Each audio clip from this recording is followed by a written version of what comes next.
Or have you? Get ready. Hold tight. It's Hold on to your hats, boys. Libos. Hello, good evening, and welcome to another episode of the Wednesday week. A little bit old. With that deep into Danny Roll, please don't clip that. Been truly horrific, haven't we, this season away from home? I want goals. Anyone would think that we rehearse this, and I guarantee that we haven't. How poor do we have to be before it's happened? How much blood from this stone does he have to get? For Wednesday week!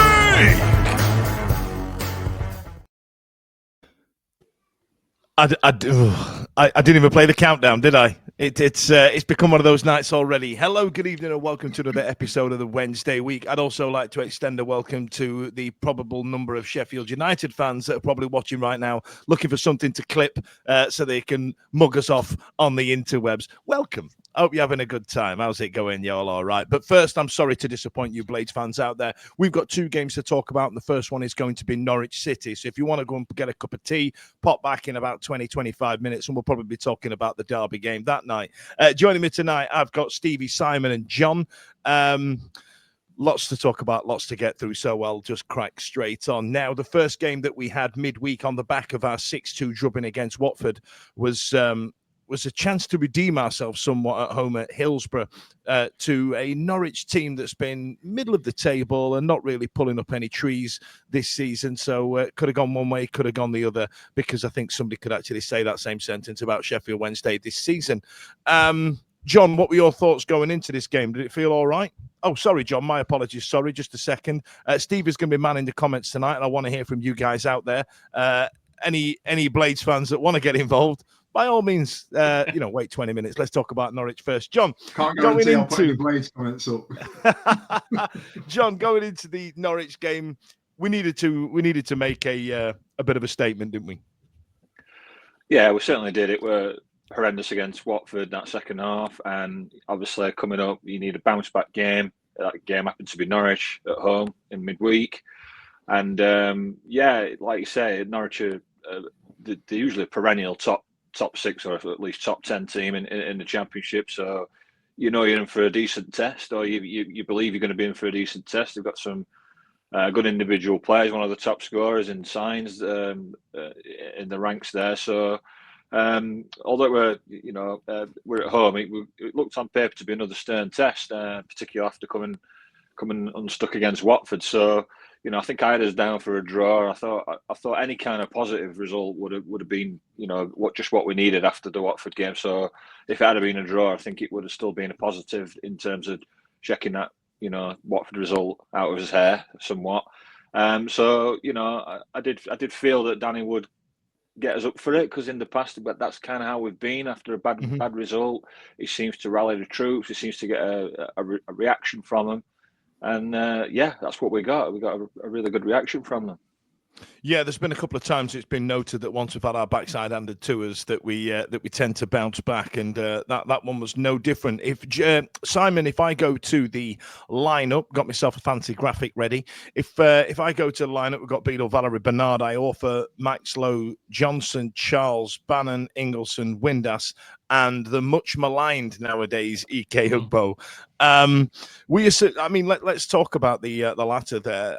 Were you surprised to see Ugbo keep his shirt, given how well Michael Smith's been playing of late? No, I think Danny is signed up to we need to keep playing him, and eventually he'll score. And once he does score, then he'll score many more.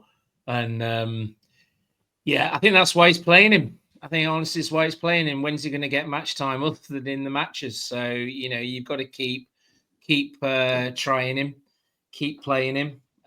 We had Alex, didn't we, on from the start the other week, and I think Alex was very much signed up to that once he scores, he'll keep scoring, and we've got to keep him in on the pitch and playing, haven't we? Wasn't to be, unfortunately, but I'm sure we'll go into that in a bit. Yeah, it's been a tough moment for him. Stevie, do you agree about what Simon's point about what Danny's perception is of Ike Ugbo trying to get one in off his ass, just something to get his confidence going, because he's missed some sitters of late, hasn't he? He needs something, doesn't he? It's a difficult one with Ugbo, isn't it? Because it's one of those. Are we waiting for the floodgates to open, or was January, February of this year, a little bit of a flash in the pan. I think given the outlay, and it's tricky, the outlay that we've sort of invested at 2.5 mil, I think it was. We need to see a return from that, and we need to persevere with it. And he's at risk at the moment of potentially being seen as something of a lame duck. It's not quite clicking for him, and I think when he does eventually get one, and it's that old cliche of him potentially needing one to go in off his backside, and then the floodgates will open to an extent. I don't ever think he's going to be prolific. Ironically, when I looked at the Norwich lineup, I looked to my mate and sort of said, "Well, that's it. He's saving Smith for Sunday." Because we wanted to get Ugbo in, and potentially because I think I'm not Smith's biggest fan by any way, shape, or sort of form. But I definitely thought sort of future going forwards a little bit. I thought yesterday was probably a game for Smith. He didn't transpire to be like that. And I know we're talking about Norwich, but I thought when I saw the team on Tuesday night that was potentially something that we were maybe thinking about going into a big game this weekend. So I wasn't surprised to see Ugbo in the starting 11. No complaints at all. I tell you what, there was one thing. I'll put the graphic back up, John. There was one thing I wanted to point out there, and it's the complete dropping of Gassama and Masaba in favour of a five at the back. I want to say two in the middle of the park in Charles and Bannon, but then like an Ingleson and Windass kind of forward position with Ugbo in front of him. Ingleson seems to have picked up a different position that we thought he was going to be playing for us. It seems odd seeing him try and spread that ball around like it does. I'm trying to work out what his role is here. Yeah, it's a tricky one because I think that the BBC had us down as a 4-1 formation or something, and I think Ingleson has experience of playing on the wing from his previous club. I think it's finding the right position for him, isn't it? I mean, he's flashed quality in games, and then he's gone. He's had games where he's been quite like missing almost, but I think he wanted to switch things up a little bit and see if he could get more effective use of Ingleson, supporting Windass, and then obviously we've already spoke about Ugbo's troubles, but Ingleson I think is one of them players that he's got that versatility, so we can if needed we can sort of push him out a little bit further wide. He's also got that long throw as well, hasn't he, which I think is probably something that can't be understated really, because what with the set piece coach coming in as well, there's no doubt they've been looking at things like that as well for a side that's struggling for goals. That we'll take anything we can, won't we, to try and get a bit more juice out of us. So interesting one, but I think he's been he's warranted his place in the last couple of games, Ingleson. Absolutely. Now let's get into the game, Simon. I must admit my memory of this is quite hazy, but everything that happened over the last 5 days is quite hazy. As some of you know, it's my birthday weekend 2 weeks ago now, and it's been a hell of a fortnight. Like, I am struggling, so I'm gonna have to let you fill me in. So started strong, and let's get straight into the first goal. Yeah, I mean, the man of the match who actually won it in the end anyway was our Marvin Johnson, and it was a wonderful ball from the left, which literally curled around the two centre backs straight to Windass. There were some calls because it was such a good ball that maybe Windass was offside, but there was no doubt he was definitely onside. And just a really, really cool, nice finish from Josh. I thought he'd effed it. I thought he took too many touches before he finished it, and I thought, oh, Josh, man. No, I think it was perfect. I know it wasn't Norwich's first choice keeper, and looking on some of the tweets on X after the game, he got he got lambasted on X by his own fans. Going back, it was a proverbial banana skin, wasn't it, this Norwich game? Because Norwich either draw or score 4 or 5. And after the Watford game, it was like, oh crap, is this a team that we really want to be playing? A team that's full of quality, Signs being one of them, a great little player. But I read that Danny actually didn't do any training between the Watford game and the Norwich game. He literally sat them down on the Sunday and went through all the videos of every goal because he was just so shocked how he capitulated in such a short amount of time. And there was no training at all. It was literally they went through every goal, every mistake, what they needed to do to improve, and that was basically it was if anything was ever going to be an opposite of the Saturday was the game on Tuesday night, and it was well thought out of that they looked at the danger players and literally Signs again he's one of these players who has to cut inside, so they were forever you cut inside fella and then Charles will just pick the ball off you, and that's what we did through the entire game. Really it was a great masterclass. But yeah, the first goal, superb. Johnson, I thought, was immense until he was. We've had a couple of comments literally saying the same. Actually, just what a great game he had. In fact, Steve, do you want to bash a few up? Let's see what the people out there are remembering about the Norwich game, because I feel like it might have been in the back of their minds over the last couple of days. Yeah, obviously I've just put Sharman's comment up. Neymar was exceptional, and I think he was, and I think we'll get to that in a little while. Dunderbird also sort of commenting, can't complain too much. Dominated Norwich, very even in the derby despite their mega money squad. Obviously, we're going forward to a little bit. Good effort from everybody in both. The rest of the season is looking bright. I'd agree with that. I think the one thing that we do need to highlight in terms of the Norwich game, and I'm not for a second taking away from what we've done, because I think we set up really well. There was a game plan there going into it. And I don't think we were fortunate. I think, we needed a reaction. We were going to get it, whatever. They were missing a couple of players, to be fair to them. And I think Dan did the preview, didn't you, with your mate. And he was sort of saying that they're finding it tough at the minute. I think they had a number of players missing. But I think it was in the realm of about 8 and 9 that they've got out. However, having said that, you go back to the whole discussion around the parachute payments, the money that they've been outlaying. Their second string should be significantly stronger than our second string, given the budget that we're working on. And we've been in a situation where we've been missing players over the last couple of years, and we've had to sort of double down and try and figure things out for ourselves. It's just one of those sort of situations where you find it, on that Tuesday, on that evening, it sort of fell on our way. The one thing I'd say about Signs, I'd heard the reputation, I'd seen the stats, I'd seen the numbers. I thought he was a very good player last Tuesday. I think he was a bit of a shining light for them in a team that sort of over the course of 90 minutes struggled to keep up with him. I'm not making excuses and saying that they were, they underperformed or anything like that. What, like his own team didn't keep up with him? Yes. Yeah. Yeah, we had an element of that, didn't we, when we had Chris Brunt playing those beautiful through balls that he used to play. We had players around him going, oh, that was really good. How do we do that? And how do we keep up with that? And that was it, But I think, to be honest with you, whatever sort of team that they'd have put out, I genuinely think that we'd have carried on and we'd have won the game based on the reaction from the Watford game. I wasn't on, obviously, last week, and I don't want to go back. But we were decent first half against Watford. We capitulated, and we've covered that, last week. It wasn't a 6-2 game, and I think it was an ideal opportunity and the ideal sort of opposition for us midweek last week to sort of get a reaction off the back of that heavy defeat. Yeah, absolutely. I feel like it was something that was needed to garner a little bit of confidence going into the derby and into yesterday's game. I'm going to get some stats up, John, here. One notable stat that I'm sure we're going to pick up on here. Now we've got 12 to their 5 shots, 5 shots on target to their 3, 5 shots off target to their 1, and 2 to 1 block shots.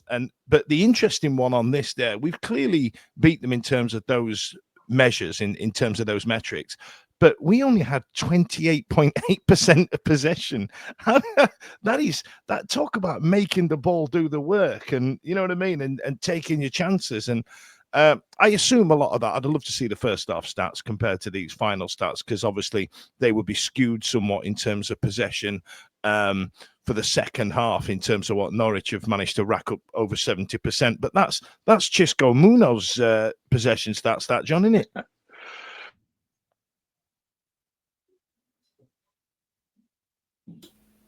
It is. He's frozen. I'll speak for him. Did John freeze there? John, I think you froze there. Just you took a big intake. You took a big intake of breath. Off camera, he looked like this.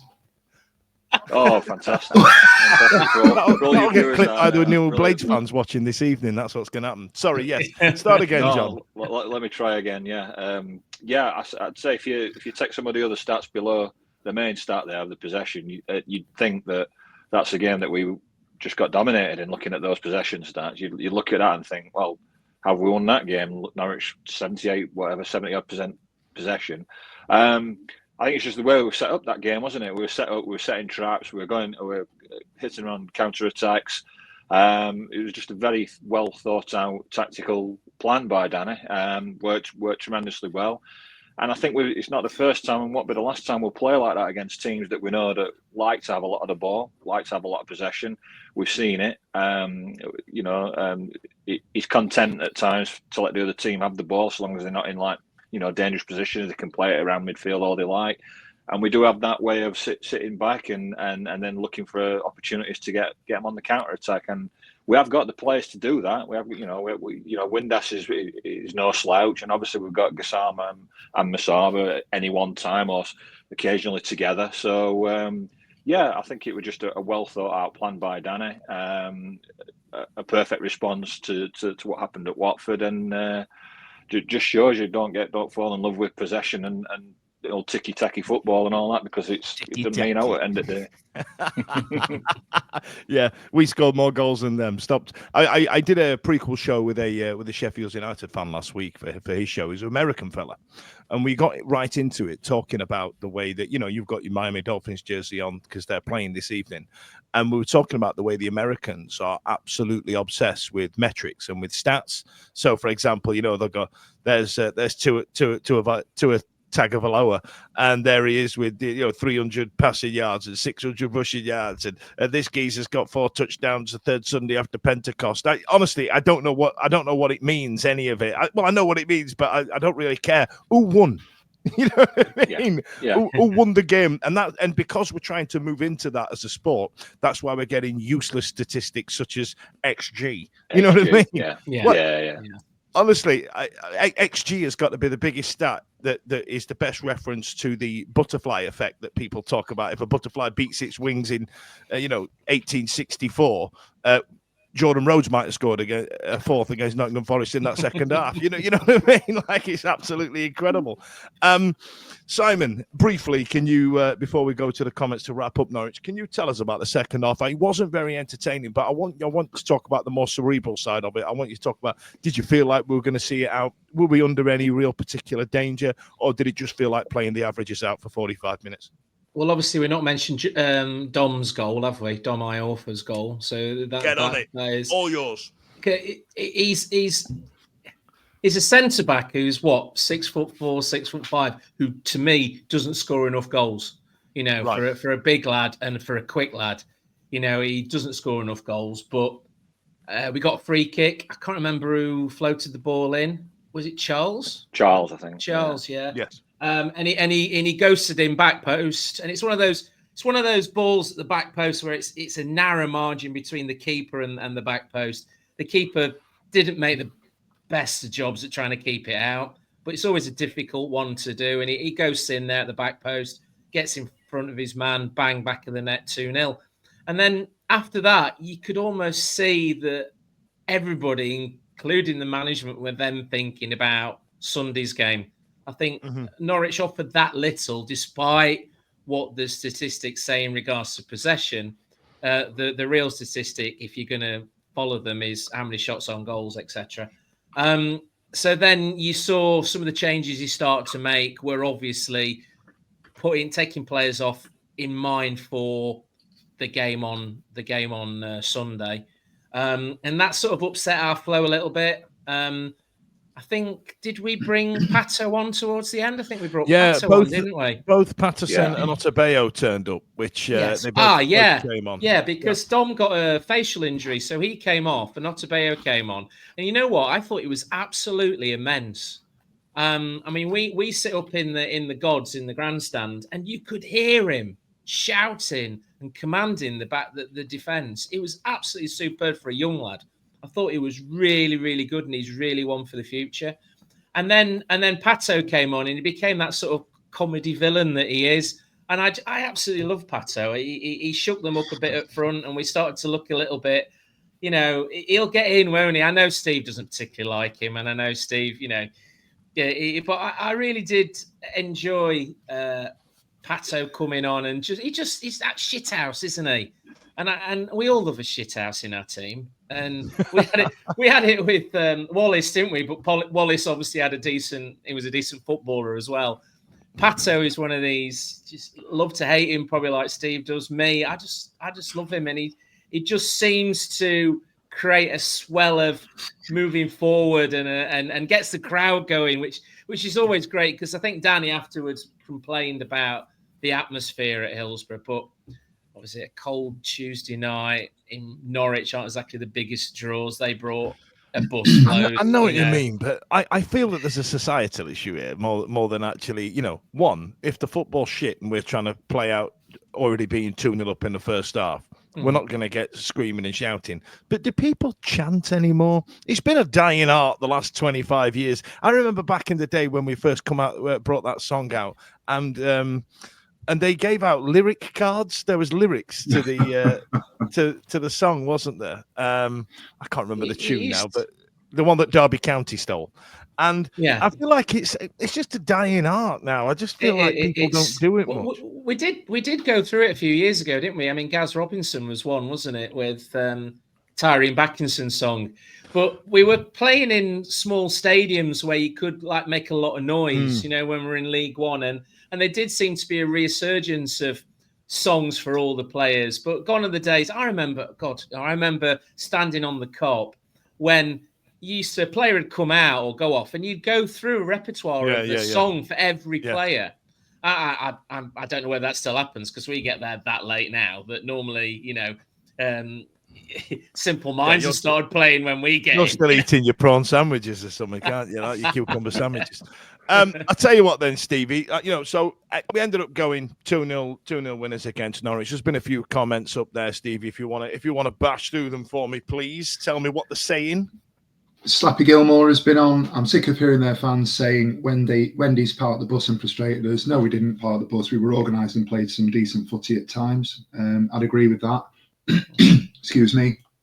The one thing I will say on that is it almost felt like there was a shifting game plan when we got into that second half, and we were going to move from that 4 to the 5, and it was a 5 second half against Norwich. We went in almost as if to say, right, we've got a game coming on Sunday where we may need to surrender a little bit of possession, and we may need to look at how we're going to set up. So I do think that the Norwich possession stats are maybe a little bit skewed because we surrendered possession deliberately. It wasn't that we were outplayed. We just decided that we were going to set up and say, right, let's go and be difficult to break down for a little while. Whether that be, the case, or it's just me, going back sort of 6-7 days, remains to be seen. We've had Sharman on, who says we actually scored from a set piece, lads. Which up 6, Will Grigg. Yeah, look at that set piece. Go on. The shagging Wendy's. Yeah. Paul Faruga. Every team needs a Pato. And Matthew Morse followed up with that. Pato's grin when they arrived at the lane yesterday. Now we're moving forwards a little bit. Great response to the Blades welcoming committee. He is the king of shithousing. He absolutely is. And I don't dislike the guy. I just don't rate him as a footballer. Listen, we sit there. I sit in the south, and I just want to just sort of spend 30 seconds on this. I sit there in the south, and I listen to people moaning about certain players, and I'm not just talking about Palmer. We're talking, there are players that in 1 minute will do something, whether that be Smith, whether it be Ugbo, whether it be Marv, whether it be Bannon. Why have you done that? What are we doing here? What's going on here? Do you know what we need? We need Patterson on the pitch. Yeah. And he's just a very, very enthusiastic bloke. What was the phrase that Charlie coined right at the start of the season, and it stuck with us the entire time, hasn't it? He is the poster boy for benchitis, isn't he? So. Yeah, benchitis. So I sometimes feel when we bring him on, it's like the equivalent of bringing Steve Bracknell on, isn't it? It's just like he's going to run onto the pitch and he's going to point at this, that, and everyone, and he's going to chase things down and that. But he's not going to make that much difference. If you remember back to Norwich at home last season, where we were actually 2-0 down, weren't we? And Danny brought Pato and Smith on. I think that was the game where, was it when Charlie did her Scrappy Doo impersonation?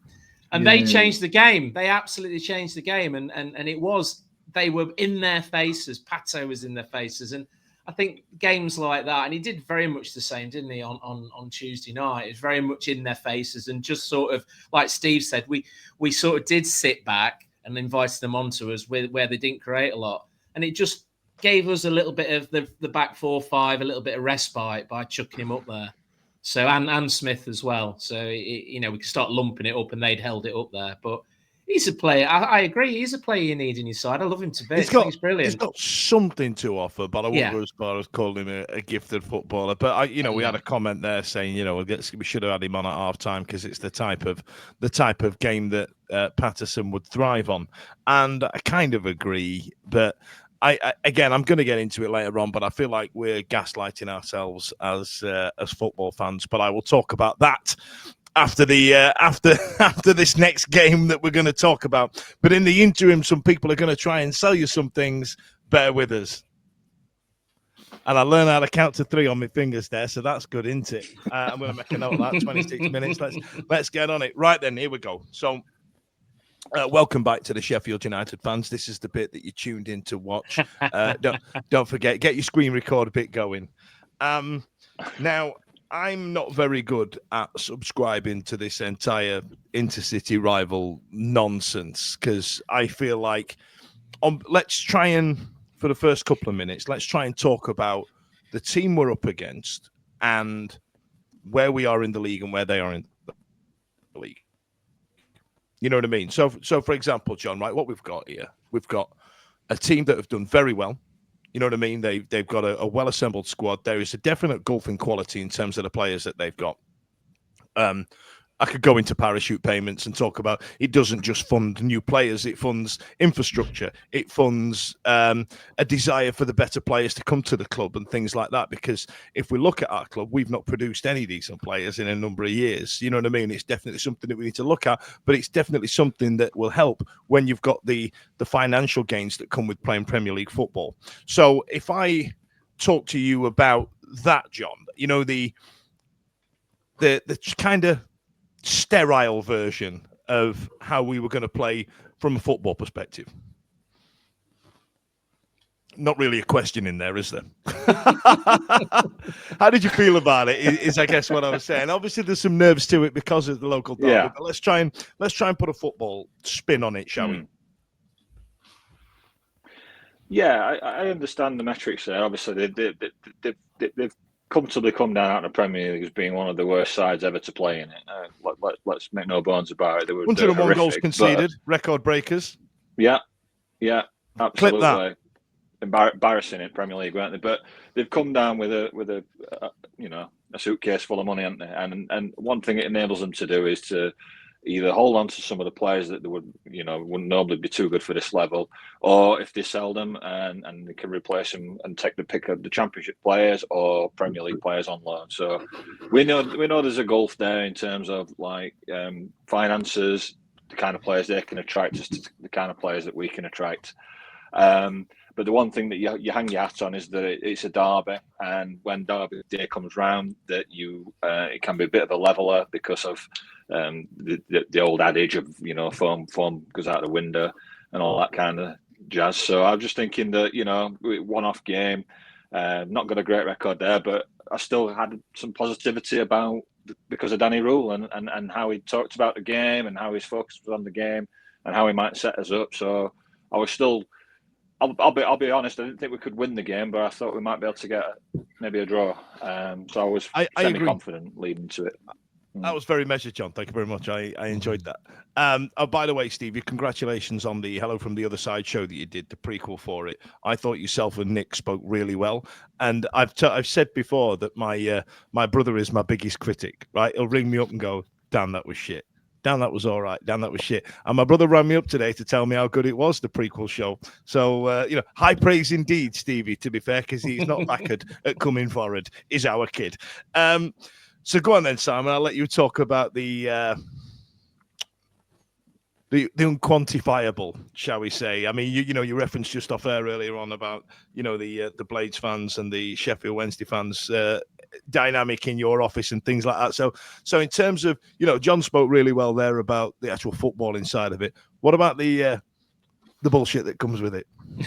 Oh God, comes with it before, during, and after. I think there's. I know Ash alluded the other week that he wasn't bothered, and he certainly. I think he was doing his ironing during the game. And I don't know whether that's a man who's not bothered or a man who just can't bear to watch it, sort of thing. I think it's the latter. Same. I've seen too many derbies now to sort of talk about, but I think there's become a huge gulf now, isn't there, between the two clubs? You've already alluded to it in regards to the fact that they've had numerous trips to the Premier League. Sorry. Premiership Jackson. Yep. Oh, that's it. Here we go. Clip that, United fans. Clip that. Because the last time we were in it, it was the Premiership. And it's not old enough to drink. Exactly. So you can see it. You can see from their facilities. You can see from the quality of players. You've already alluded to it, Dan. Even though when they went down with that fantastic record that they got, the players have left, and there has been a wholesale changes. But the players they've attracted, you only have to look at the players, and I think somewhere's put along the line of their squad cost compared to ours. And gone are the days that Chris Wilder can moan about our players being on 40 grand a week and stuff like that. Because they're on 60. Exactly, and it's we're on this huge rebuilding task where we've got one arm tied behind our back. And this isn't excuses. This is reality. This is where we are. Isn't it? I mean, we got caught cheating, trying to pay. Yeah. You know what I mean? And we're still rebuilding from that. Let's not pass around the pool. Hugely, and now we've got a chairman who, whether he be a millionaire or not millionaire, will not part with the money.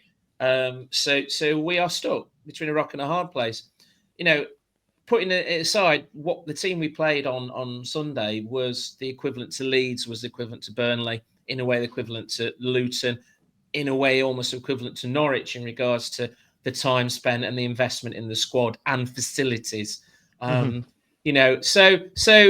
that is the black and white side of it. But then you go into the fact of the emotional side, and the fact is that the conversations I had running up to Sunday was on both sides that I think we were both bricking ourselves, although the United side were quietly confident. I think, and rightly so. Rightly so. Absolutely. Whereas we were hoping, well, I certainly was, that we wouldn't have a Watford result again. It's those sort of things. And they were, despite them calling it the Bouncing Day Massacre, they still can't get over the fact of the Boxing Day Massacre and the defeat back in 79, wasn't it? But, so they were desperate to win by more. Danny is a better manager than that. He would have looked at how they played. He'd have looked at taking on from what we achieved against Norwich. So nervous, and you could see that in the face of the fans watching it on TV. Yeah, when they were getting stuff thrown at them when they were walking into the ground, you could see some definite nerves there. But I think I want to get back to that at the end after the football. Stevie, let's get into some of the comments on what the mans were thinking, because I feel that we all have our personal own ways of approaching a local derby, and I feel like I kind of want to get a cross section of it. Yeah, so Anthony L has been on SUFC 69 mil lineup versus SWFC 25 mil, plus their players hit the floor quicker than a cheap pair of knickers with the broke elastic. I have a very strong opinion about that before the goal, and I'm sure when we get to the goal we'll come to that. But I'm not going to disagree with that comment around them throwing themselves on the floor. Craig Hayward, no embarrassment yesterday. We just lacked quality in the final third. I also think Danny dropped one, not starting Smith to battle up there with big mutts. I agree. I don't know how Ike Ugbo's earned the start there, I must admit. Yeah. Well, we talked about it earlier, and I've got opinions, but and then finally, Neon Brown, Good one, this one. They're loving their banter, but if we win the return fixture, I'm praying in capital letters that Danny does the interview eating a Greggs sausage roll. Mate. I think he's pulling from the socials, and he's also leaning into the Dan Fudge birthday. We know the commercial manager at Wednesday now, don't we? If he can just pull off a one-match sponsor for that day, but by Greggs, like we had Asda in '91. If we could be sponsored by Greggs on that day, it would be a masterstroke. I tell you what, do you remember when? Who was it? Let me have a look. Do you remember when Alex Morgan, the USA striker in the women's national game, did a tea drinking celebration, right? Yeah. And that rattled me, but not in the way that they thought it was going to rattle me. And that's the same as Chris Wilder singing the sausage roll thing. Like I'm annoyed that the Americans think that pretending to drink tea is going to get up our ass. Like, I'm annoyed because it's shit banter. It's banter from a 10-year-old. And Chris Wilder singing sausage, grown-ups old enough to vote singing sausage roll. That's winding me up because you're from the same city as me, lads. We're funnier than that. Come on, be better. And then someone's actually made a sausage roll meme of Danny's face in a sausage roll. God almighty, this is... do you know what this is? This is those people that are looking now at their fantasy football league team names and going, oh, that's a shit joke, isn't it? Because how many sausage rolls did we get in our fantasy league? Like, you know what I mean? It's just crap banter, lads. It was, yeah. Lewis has got it here, and I couldn't agree more. The sausage roll thing is good for a tweet, and every now and again, but 31,000 people is pure cringe. I couldn't agree more. It's got mauled by the Tigers vibes, I'm afraid. Unfortunately, they obviously have not got a Gaz Robinson, have they? Because we normally rely on Gaz to. Do you know what? If they'd have had like the other video, right? You know when he's in that boozer at the end of the evening, right? And he's in. I know I've skipped over the game a bit, but he's in that boozer and they're singing that other song. Fair play, lads. You've had a win. Have a sing song. But sausage roll, we're funnier than that. Come on. And I hope you understand what I'm saying. You are now Alex Morgan getting mauled by the Tigers right now, lads. Stop it. Clip that. What did Lolo do Wednesday right there? Wilder's too old to be on the bag. Moving on. Let's get to the game. Disclaimer. Should have read that before I put it up. Yeah. Chris Wilder may or may not love the packet. We don't know. but given the evidence, probably does. Let's get into the lineup. So here we go. So we've got Beal, Valerie, Bernard, Iorfa, Lowe, Johnson, Charles, Bannon, Ingleson, Windass, and Ugbo. Ugbo getting a start. Bit annoyed about it. Should have started with Smith. I assume that was probably you, John, thinking the same thing as well, right? Yeah, 100%. But one of the biggest head scratches we ruled so far, to be honest, because I thought that, given Smith's form lately and the kind of game that we anticipated it being, and given Smith's qualities, I Ugbo's lack of form. I mean, so many reasons to play Smith in this game for me. But no, he stuck with Ugbo. I mean, Ugbo's trying everything, isn't it, to even cut his hair, didn't they, for this game? So I mean, but yeah, like Samson. Nothing's working for him, is it? But yeah, I was very surprised not to see Smith start this game. I thought it was. I mean, you saw when he come on, I thought he made a difference. So I really was shocked that Smith wasn't starting in this one. It's an interesting one, isn't it, Simon? So Ugbo getting the nod. Pretty much the same starting lineup against Norwich, wasn't it? Which I can understand the thought process behind. I think I'd put a question mark over whether Ugbo earned that shirt, because I think Smith would have absolutely adored that game. I think he'd have loved it, and I think that I think Holly described. She sent me a message saying, "Is it Harry Sutar? His name is it pronouncing that right? Harry Sutar is 3 kids in a trench coat trying to get into the cinemas for an 18 movie," and I kind of went. Yeah, he is. Yeah. Fair play, H. Yeah, good shout. He reminds he's like the grim. He's like the Grim Reaper in Scrooge when Bill Murray gets to the end and he's in the elevator and he opens up just that much bigger than everybody else. Yeah, that's it. I think Ugbo had oh God, he did miss a handful of chances against Norwich on Tuesday. One, I know we shouldn't go back to the Norwich game. One, he was just like he actually did a better job at putting the ball out than a defender did, but he got chances, and I think that's probably why Danny's tried him. And then when we brought Smith on, it was too late, really. And like you say, I thought he looked like the three minions in a coat when they're trying to get in and pretend. Yeah. Yeah. So I think he's just Gary Barlow's son, isn't he? I think that's we've all established. Oh man. Why? Anyway. What a day! Sorry, what a day. Yeah. Yeah. It was a difficult one, I think. For we're not creating chances up front with whoever we play at the moment, are we? And this was always going to be an issue playing whoever at the moment. And actually, I think all the better chances in the first half fell for Josh Windass. And he put his shoes on the right feet, Josh Windass. And you alluded to the Norwich game where you thought he did too many touches for his goal. He needed to take a couple more touches with a couple of chances he had in the game yesterday. Yeah. That volley where you just thought, Josh, you had more time than that. You had more time than that. Why he definitely had an opportunity. Why did you just snap at it? Stevie, go on, Simon, carry on. So it was really tentative at the start, and alluding to the knickers with no elastic, the referee really fell for the falling down. It did, right? But I think that's their Premier League quality shining through, because if you watch Real Madrid, right, they make a meal of every single challenge, every touch, every challenge, and the referees get suckered in by it 100% of the time. Good teams are good at that. If that's what Premier League football is, then I don't want any of it, to be honest. I agree.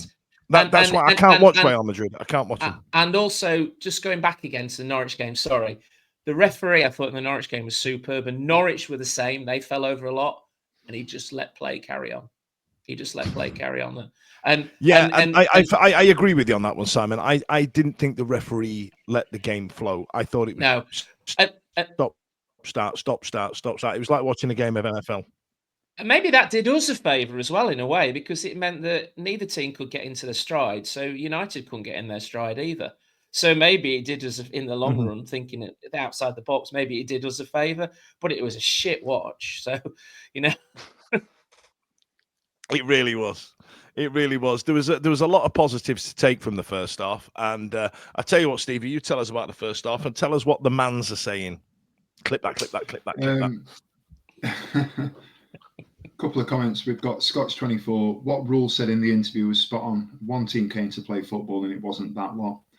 You take that with a pinch of salt, I suppose, or whether or not you'd agree with that is entirely down to you. I'm not saying I do or I don't. Second tier podcast was saying that we fell for Chris Wilder's, their game plan. That's what they set out to do. The kind of rope-a-dope, just let us get a bit above ourselves first half. They got one early in the second, and then dived all over the place. I hate saying it because it seems really easy to say it, doesn't it? It seems really easy to go, well, they were diving about all up bloody place, but they were. And that one where there was that where Bernard got megnutsed on the corner, and then he just took a dive. That for me was the poster boy of what they were trying to achieve the entire time. Every nudge, every tackle, they just hit the floor. We got frustrated and we couldn't break them down. And then Dominic Iorfa and Josh Windass put their shoes on the wrong feet. I can't agree that it was a rope-a-dope or that they absorbed any pressure or anything like that. We were the better side first half. I'll say that now. And if there are United fans that want to come and clip this or get after me and have a go, there wasn't a great deal between the two sides first half. If you look back, you looked at it at the time. I walked out there at half-time, walked onto the concourse at half-time and thought to myself, do you know what? We've done all right here. We've set ourselves up.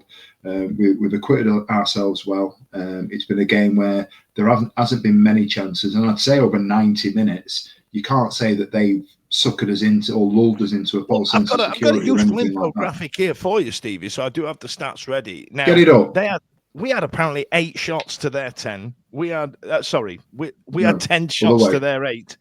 They had 1 shot on target and we had none, which is straight up embarrassing if I'm honest. 2 shots off, 5 off, and 5 block shots. So can I just say something there, Dan, as well? I'm so sorry to interrupt. Keep it up.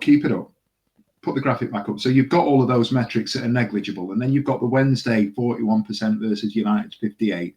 We're a team at the moment that sets up to surrender possession, play on the counter. We're going to allow teams to play, to have a little bit more of the ball, and we're going to react to the way that they're playing. In terms of touches in the box, we actually have more touches in the penalty area than they did. We have more corners than they did. You can look at the extension of the metrics that we're looking at there. There's not a lot in it at all, other than the possession where they've had a little bit more of the ball. Let's be honest, right? It was just a 1-0 win, and it was going to be a tight, cagey affair, because what happens is no team wants to lose that fixture, right? Yeah. That's what happens. I've got no. Correct. Personally, I've got no real issue coming away from a team that were fighting to get promoted out of this league, that have come down with parachute payments. You got a few more quid. I've got no real axe to go, yeah, we gave it a good go, and I felt like first half there was plenty to build on. If an alien came down and landed and watched that game and knew nothing about where Wednesday were and where United were, all the history behind it, they'd have watched that game and gone, "Oh, it's a mid-table championship game." It's a couple of teams kicking the crap out of each other. It's not even necessary. It's not even necessary. Sorry, Simon. It's not even necessarily mid-table. It's two comparable teams. Yeah. At the end of the day, it's two teams that are comparable, and I've got no issue with the goal for anything like that. At the end of the day, the one metric that changes, and this is where the United fans will turn around and go, "Yeah, but fucking hell, look at us, blah blah blah." They had one shot or one opportunity that they took. And the only opportunity on goal that hit the target went in, and they scored it. But other than that, there was nothing to separate the sides yesterday. No. So they can give it the big one. They can give it the big one all they want. But at the end of the day, we were on par with them yesterday. This is a team that are flying in the Championship, having come out of the Premier League with a Premier League centre half in Suter, with Hamer, who was a very good player, who played in the Premier League and was their Player of the Year. They've got, they've got players left, right, and centre that played Premier League football. We're talking about doing the bits that we've done, getting Championship journeymen, getting people that played with us in League One. 15, 20 minutes ago, we were talking about, with due respect, Callum Patterson, who was a first-team player in League One for us and has played in the Premier League and was a very good player at Championship level. And I'm not having a go, and I don't want to feel like I'm getting after Callum Patterson, but we're talking about levels. Where the spine of our squad isn't a Premier League-based spine, whereas their players are. Suter will leave United next year and have aspirations of playing in the Premier League. And I think, I said it last night to absolute tumbleweeds in our group chat, he was the difference yesterday. Suter was the difference. It wasn't Harmer. It wasn't anybody else. The fact of the matter is, whether it be Ugbo or Smith, when the ball went up top, we couldn't get round that big lump at centre half. That's what. 3 millions in a jacket. Yeah. We should have. That should have been the name of the show tonight. Yeah, do you know what? The graphic on that would have been great and all. It would. The thumbnail would have been amazing. One on top of the other. Yeah. It would have been quite funny. Now, I need to kind of broach something a little bit. Do you feel like we're gaslighting ourselves? And I know this is a really odd question. If you don't mind chucking some comments up, Stevie, by the way, while I talk about this. Yeah, keep going. There's a point where I think, as Sheffield Wednesday fans, because we've had so much trash over the last 25 years, we have players come in for 4 games, players come in for 8 and 6, and we go, yeah, he's going to be great, he's going to be mint, this guy's going to be brilliant. We knew Ike Ugbo wasn't a world-class striker, and we knew that the circumstances were different when we were fighting to stay in the league, and he was chasing the balls a lot more, and he was playing a different type of game. And then now he's got that contract, the pressure's off, and there's more of a cerebral problem there. But the fact that we make, cult hero status out of players like Ati Nuhiu and even Sammy Hutchinson to an extent, you know what I mean? They were, if you were talking high-end Championship players being a 10, they were only 6 or 7 at best. And what we're kind of doing, we're kind of telling ourselves that these average players are better than what they are. And I got caught up in it myself in the summer, thinking, Christ, we're going to be bloody brilliant this year. We're going to be great. But all we're going to be is better than last season, because there's now 4, 5, 6 teams worse than us in this league. And that's pretty much it. We've got the good basis of something, but we are not a good team. We're not a good team. We've got a great coach and we've got a great few players, a great handful of players. But, you know, Marvin Johnson, Barry Bannon naming two. But I feel like we need to build and we need to get better, because I am getting constantly frustrated at players like Masaba and Gassama getting lauded about how good they are some weeks. But they are underperforming quite significantly. I can't for the life of me understand what they see around them to not give that ball up to the striker. I don't understand what they think their job is, and I don't understand what they've been told, because it's pissing me off now. Because that chance that Masaba had, he should have passed it. Yeah, he should have passed it on the edge of the six, like he did last season to Ike Ugbo. Ironically, because that was, you know, could have been a carbon copy of that goal that he scored against Rotherham, for example, where he takes a step back and sweeps it in. We're making heroes out of average players, and I think we're gaslighting ourselves, and we're getting benchitis. You know, I'm seeing conversations online about, oh, James Beadle's, he's no better than Piers Charles. Get Piers Charles in. No, that's the worst thing I've ever heard in my life. What is wrong with your brain? That is classic benchitis. This geezer's play badly, so the other bloke who's on the bench can clearly play better than him. Grow up. You are old enough to vote or buy a house and sire a child. What's the matter with you? We know he's a better player, and he's been brought up with better players. I will argue that Piers Charles is better with his feet. James Beadle's a foot bigger than Piers Charles. Let's have him in, shall we? Because if there's been a corner, who's going to win? Harry Souttar or Piers bloody Charles? Come on, man. Come on. We've lost against a local derby, right? We've lost against a local rival. Things are better. We're all right. We're all right. We're going to be fine. We're going to finish mid-table. That's what we're going to do. Let's calm down. Let's not lose our mind. Clip that, clip that, clip that, clip that, clip that. You know what I mean? It sounds harsh. I totally agree with you, and I'll go back to us. And I think, like you've just said, whether you want to call it gaslighting, whether you want to call it sort of over expectations, whatever you want it to be, delusions, whatever it is. At the end of the day, I'm big enough, old enough, airy enough, and man enough to admit that we got to the end of last season and we'd had the Miracle of Hillsborough, TM, that you don't like. We've had Getting Up. We've had League One, we've had the whole bullshit Chisco period, and then we've had Danny coming in and taking us on this ride where we've been top six from October onwards. We were top six last year. You get to the end of the season, and then you carry on that momentum. And there's little bits. There are a couple of Easter eggs here and there. Chris Powell coming in. What's that all about? How have we managed to secure this guy? The fact that our backroom staff is made up of psychologists and coaches and people that have been involved in the system at Manchester United or Arsenal, or we've managed to get a Scandinavian coach in that we pay compensation for. All of a sudden, it felt like we were building something and we were on the verge of something special, and we were pulling in. And I'll say it, Jamal Lowe in July was a great signing. And I'm not saying he isn't a good signing now. Max Lowe coming in from the Premier League. When was the last time we had somebody who left the Premier League team to come to us? It was a good signing. And, you know, we've recruited Beadle back in from Brighton, and we've got all of these players that are going to come. We've paid £2.5 million for Ugbo, and we're doing it under the watch of a regime that is headed up by a person who I maintain will be a Champions League managing coach in the next 7-8 years. Danny Rule will manage in the Champions League. He will. That will happen because he is that and he'll have better players around him. He'll do really well. And he'll have better players. So that goes back to that other point, doesn't it? Where everybody's going on about Wilder versus Rule and this, that, and the other. Chris Wilder couldn't do what Danny Rule is doing with our players and our setup. No. And that's not meant with and their setup would be much better with Danny Rule in. And I feel like I'm kind of treading that sort of line at the moment when I say that. But at the end of the day, we went into pre-season thinking that we were going to be better than we were, and we you know, even Rule himself said, if we can finish 10th, that's our target, and that'd be great. But it was us, me. I'll say it, I'll put my hands up. 6th, push for playoffs. 6 to 8, let's push for playoffs. It's not, with hindsight, it wasn't a realistic proposition, was it?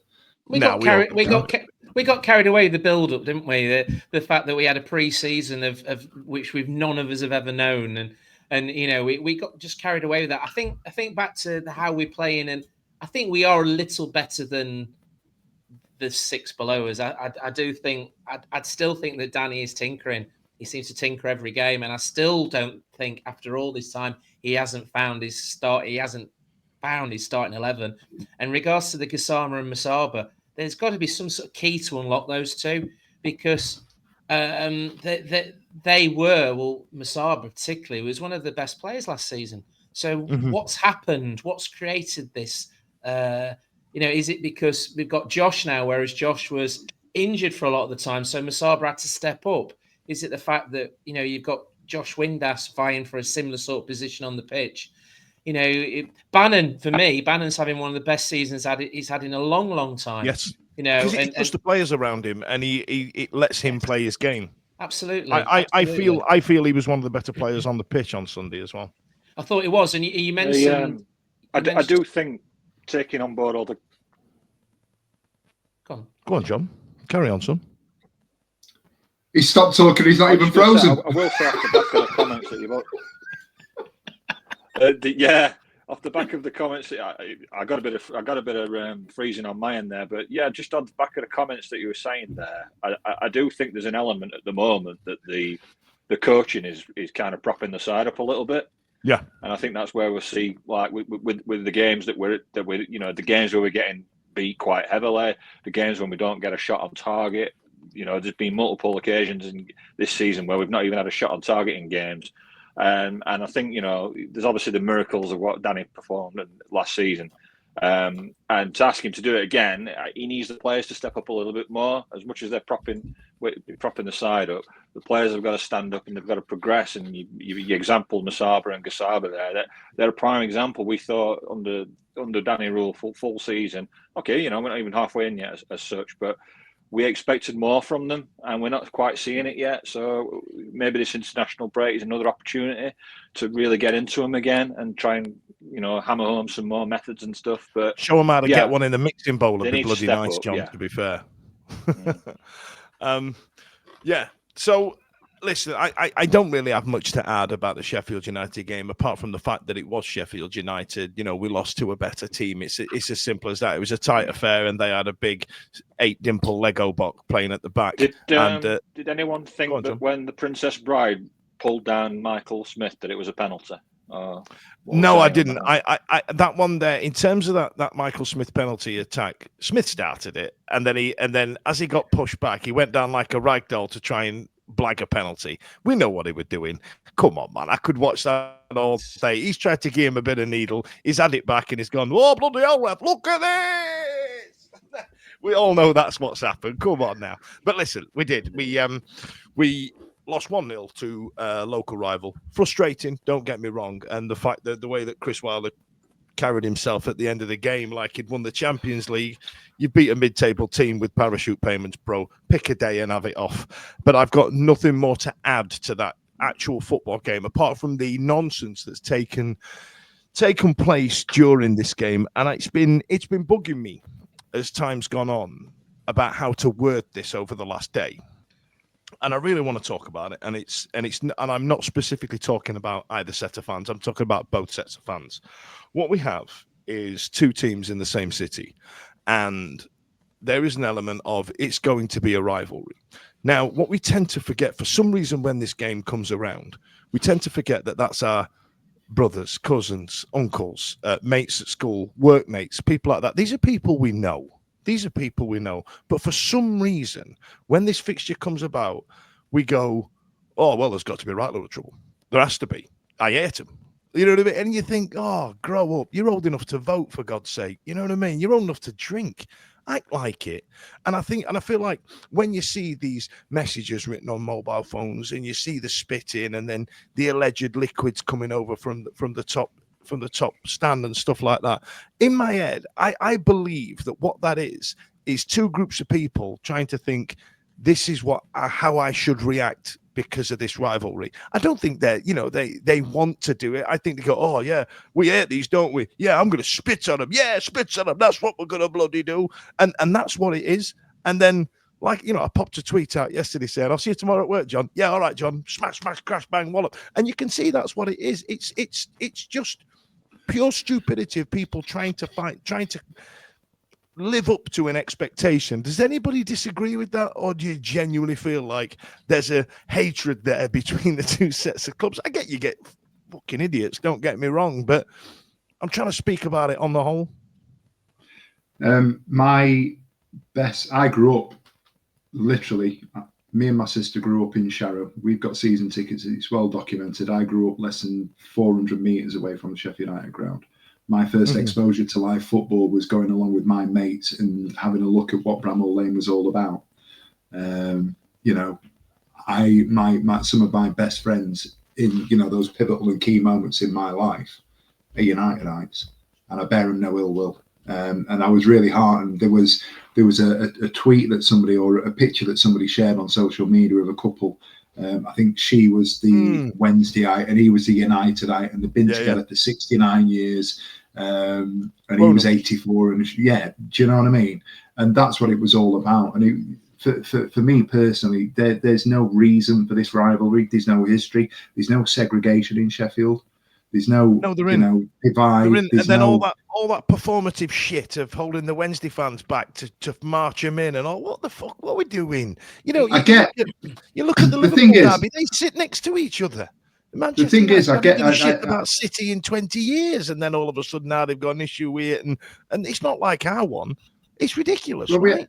We had Nick on last week for the preview show that you talked about earlier on, and he made a really good point. You know, I asked him the question, where does it sit in terms of rivalry? And he said in England, in Great Britain, it sits probably just underneath the Glasgow derby.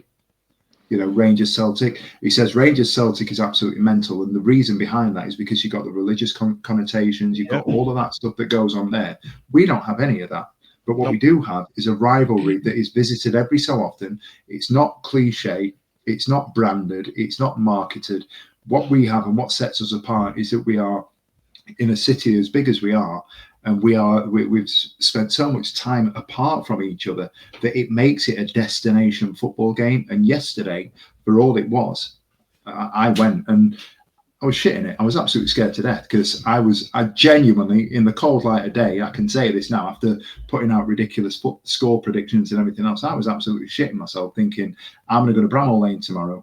There's going to be a hell of a load of aggro trying to get into the place, but we're going to lose 6-7-0 because they're going to hand our arses like Ipswich have and like Watford did and everything else. And then I've got to sit in that ground for the period of time that I have and, you know, just take it all in, and I've got to come out and then I've got to get home and it's a Sunday and everything else. Bottom line, we did ourselves, I won't say we did ourselves proud, but we didn't do ourselves any shame yesterday. But in terms of the rivalry, this whole nonsense about hatred and everything else, no, it doesn't exist. It shouldn't exist. We all live in the same city, and I get that happens elsewhere, but some of my best mates are United, and some of our best mates are United. All this and vice versa circulates it every time round. It's almost like that it's manufactured now, isn't it? I mean, it's our history is interwoven. One wouldn't exist without the other. If you look at how Sheffield football started and the fact of Bramall Lane, the oldest ground in relation to professional football ground, you know, it's where we as a club started. It's where United as a club started, and then we were slowly pulled apart by things beyond our control. Railways, you know, where's a bit of ground in Sheffield where we can do, where we ended up in Hillsborough and so on and so forth. And then from that, this the histrionics of it all has just been built up and built up and built up and built up. And no more so than we've been apart for 5.5 years. And Sky Sports and there'll be people out there who were from the 80s, the hooligan element from both sides will be speaking to their grandsons and going, well, we hate them, don't we? I'll not eat bacon. I'll not eat this. Yeah, you know, and it's this. But in between that, the grown-ups of us have actually, like you say, we'll go out for, you know, we've got mates. I went for a walk at lunchtime with our drawing office manager. He's a massive Sheffield United fan. And we talked about the game. There was no, you know, I'm not going to say to her, I'll go out for a drink with him tomorrow. He's one of my best mates through work. You know, it's so manufactured and it's got worse and worse over the years because people keep telling us we should hate each other. I think, and and this is the only time I'm probably gonna say something to this effect, but I feel Chris Wilder perpetuates it the most. Out of the people that are connected to the clubs nowadays, he's the one that perpetuates it the most. And, you know, the way he carried himself off at the full-time whistle, look, you've just beat your local rivals, celebrate, I get it. But Christ almighty, bro, you've just beat a mid-table team. Yeah. But me personally, John, wouldn't you just go, yep, of course we won that, and then show a bit of dignity and trot off and then go mental in the changing room when nobody can see you, right? Yeah, just feeding off your comments there. I often find that this Wednesday v United thing's like two bald blokes arguing over a toothless comb, innit? I mean, come on. None of us have done much overtime anyway, have we? And I've just won out for forever. They've not won anything significant in living memory. We're hanging on to League Cup from 91. It's like, who gets the most fans? Who takes the most fans away? Who's better, bad enough? Like, we've had all these petty arguments, haven't we, over the years? But, you know, hey, you know, and when they say hatred, yeah, I have a genuine dislike for them, but I'm never going to be nasty to somebody. You know, I never want to hit wear a different colour T-shirt to you on a Saturday. You know what I mean? You know what I mean? I feel it all churning in your stomach when you're watching. I don't like you because you're red. Yeah, exactly. Yeah. And I love the way I've just said that. Like, Steve is here, person of colour satire, and we're going, yeah, I don't like you because you've got a different colour T-shirt. I'm not picking at that thread, Steve. I'm just going to leave it well alone now. You know what I mean? Can I just go to... Yeah, can I just go to Here's me Sheffield? looking for podcast HR, by the way. Yeah. Get him on. You're going to need him in 10 minutes. Can I just say, while we've been on, a friend of mine has been WhatsApping me, who's a blade, and... Greg's apparently go on X. Is he clipping them all? Is he? I don't know. Well, no, he just sent me a Photoshop from X, and Greg's have actually retweeted a Sheffield United video of them singing Sausage Roll, and it says something along the lines of, "When you get a delivery from Greg's above it." So Greg's have actually clipped. I feel like I've been cheated on. Oh God, that's the worst. Yeah, but they can clip those. Is this an opportunity for you to talk about your champagne invitation, Dan? Yeah. I've been invited to Phoenix to, and what was the name of the email? Join us for exclusive champagne pairing experience. That's from Greg's today. And then now they're talking about Sheffield bloody United. It's good. Well, it's good social media content. Well, Charlie's put on our WhatsApp group, boycott Greg's. So there you go. That's a big ask. I can't. Having said all that all this rivalry is nonsense, I can't go to Greg's anymore. Listen, I've just realised just what time it is. Thank you so much for joining us this evening. I don't feel like we've got too much to worry about on the back of the derby. I feel like we're probably still we're not in any relegation battle. It's all right. And as Gaz would say, have a Chinese. I want to say thanks a lot to John, Simon, and Stevie for joining us. That's about it, innit? See you later. Every week, live from 8 p.m. It's the Wednesday week, bringing you football analysis. He came in. I think he scored a goal. Bringing you banter. Yeah. Bringing you responsible life hacks. Met you wonderful souls at 10 a.m. for some shots. The Wednesday week. 1, 2, 3, 4 live. Available on all social medias. Obviously, this goes out on YouTube and as well as all the other social media out there, podcasts, etc. The Wednesday week 24-25 season. Join us. Put on your podcast.